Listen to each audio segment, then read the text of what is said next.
안녕하세요. 참포도나무병원 박중혜 원장입니다. 오늘은 우리가 일상에서 자주 경험하는 그 소화불량의 숨겨진 진실에 대해 이야기해 보려고 합니다. 여러분들 소화가 잘 안 되는 것 같아, 이렇게 많은 분들 일상 속에서 종종 소화불량을 겪고 계실 텐데, 소화불량을 느끼면서 단순히 스트레스나 음식 때문이라고 생각을 하셨나요? 그런데 이 소화불량이 단순히 소화 문제로 끝나는 것이 아니라 심장과 밀접한 관계가 있을 수도 있다는 사실을 알고 계셨나요?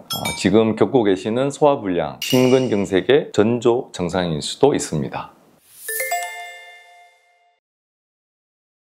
시청자분들께서도 한 번쯤은 소화가 안 되거나 더부룩한 증상을 겪어보신 적이 있으실 텐데, 성인의 한 40~50%가 소화불량을 경험을 합니다. 연구에 따르면 심근경색 환자분들 중에 약 60%가 발생 전에 소화불량 증상을 경험을 했다고 합니다. 사실 소화불량 증상은 인식의 오류일 수도 있습니다. 심근경색의 전조 증상으로 가슴 통증, 흉통이 발생하게 되는데, 대개 이 통증이 위장이나 복부 쪽으로 퍼지는 경우 내지는 오인하는 경우가 있기 때문에 소화불량으로 인식하게 되시는 거죠. 특히 고령의 환자분들이라든지 또 당뇨가 있는 분들은 그렇게 오인하실 수가 있습니다. 여러분들은 어떤 맛의 음식을 좋아하시나요? 특히 한국 분들은 주로 맵고 짜고 달고 자극적인 음식을 선호하실 텐데, 자극적인 맛의 음식을 좋아하는 현상으로 인해서 소화불량을 보다 가볍게 여러분들이 인식을 하시게 되죠. 일반인 분들의 경우 소화불량이 심근경색의 전조 증상일 수 있다는 사실을 잘 인지하지 못하시게 되고 또 대처할 수 없기 때문에 동반되는 다른 증상도 유심히 살펴보셔야 하겠습니다. 원장님, 소화불량이 심근경색의 전조 증상일 수 있다고 말씀해 주셨는데, 심근경색은 정확히 어떤 질환인가요? 심근은 심장 근육이죠. 경색은 굳는 걸 얘기하는 거거든요. 한마디로 얘기하면 심장의 근육이 굳는다. 왜 굳느냐가 중요한 건데, 우리가 지금 여러분들이 알고 계시는 심근경색은 그 심장이 있으면 심장을 공급해주는 혈관이 있습니다. 그걸 이제 관상동맥이라고 하는데, 그 관상동맥이 무슨 문제가 생기면서 심장의 근육에 혈액 공급이 차단되는 거죠. 우리 팔에 혈관이 가는데 여기를 묶어버리면 팔이 저리고 아프지 않나요? 그리고 나중에 이 손이 썩어가겠죠. 그런 것처럼 심장도 혈류 공급이 차단되면 심장 근육이 썩어가는 거죠. 죽어가는 거죠. 그게 심근경색입니다. 그래서 매년 10만 명 이상의 심근경색 환자가 발생하고 있고 해마다 지금 증가하고 있는 추세입니다. 그래서 한 해에만 약 2만 명에서 2.5만 명이 심근경색으로 사망하고 있습니다. 그래서 심근경색이 발생하면 병원 도착 전 생존율이 절반 이하로 떨어질 수 있기 때문에 굉장히 위험한 질환입니다.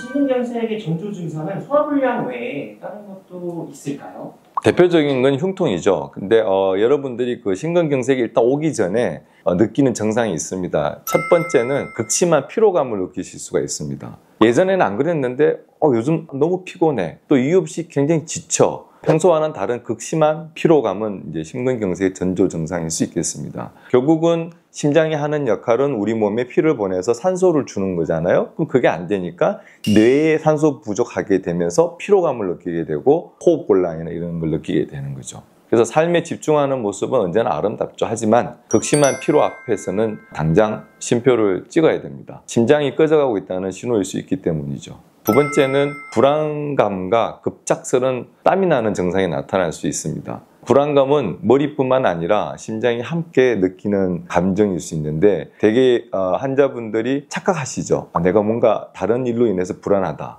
그거 느끼실 수 있지만 실제로 이 심장은 자기 방어 시스템이 작동하거나 에러가 나기 시작하면서 갑자기 맥박이 막 빨라지거나 그런 현상이 나타납니다. 부정맥이죠, 그게. 그러니까 갑자기 내가 도둑질하는 것처럼 막 심장이 막 두근거린다? 그러면 그게 전조 증상일 수 있는 겁니다. 마지막으로 대표적인 거죠. 가슴 흉통. 가슴의 흉통이 이 심근경색 때 나타나는 흉통은 어떤 흉통이냐면은 가만히 있는데도 아픈 거죠. 근데 움직이면 더 아파요. 어떤 분은 그렇게 얘기하면 양치만 해도 아프다. 말만 해도 아프다. 밥만 먹어도 아프다. 이 정도의 통증입니다. 그냥 통증이 아니라 내가 이때까지 겪어보지 못한 굉장히 큰 통증이 오는데, 그 그 통증이 이렇게 뻗쳐서 올라오거든요. 굉장히 짓누르는 듯한 통증이 있으면서 머리 쪽으로 올라오거나 팔 쪽으로 뻗치면서 통증이 나타납니다. 그런 통증이 가장 고통스럽다 알려져 있고요. 그래서 이 통증은 아까 말씀드린 그런 통증이 특징이 있을 수 있습니다.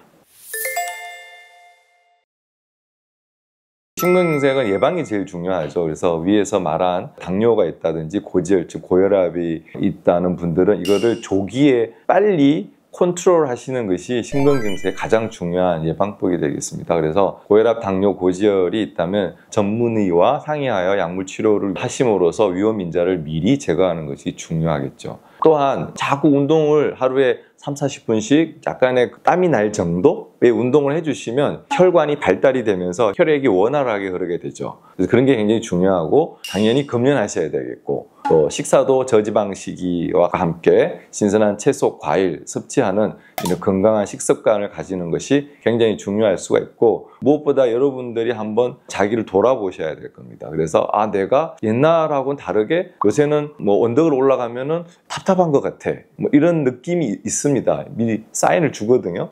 그런 거를 여러분이 잘 캐치하셔서 병원을 찾아오시는 게 중요하겠습니다. 네, 오늘은 심근경색의 전조 증상, 원인, 예방법까지 함께 알아보았습니다. 심근경색의 경우 치명률이 20에서 30% 정도가 될 정도로 굉장히 높기 때문에 예방하는 것이 매우 중요하겠습니다. 그래서 조기 증상이 있으시다고 판단이 되신다면 빠르게 병원에 내원하셔서 검사를 받고 적절한 조치를 받는 것이 필요하겠습니다. 네, 오늘 영상이 도움이 되셨으면 좋겠습니다. 다음에도 더 유익한 영상으로 찾아뵙겠습니다. 지금까지 참포도나무병원의 박중일 원장이었습니다. 감사합니다.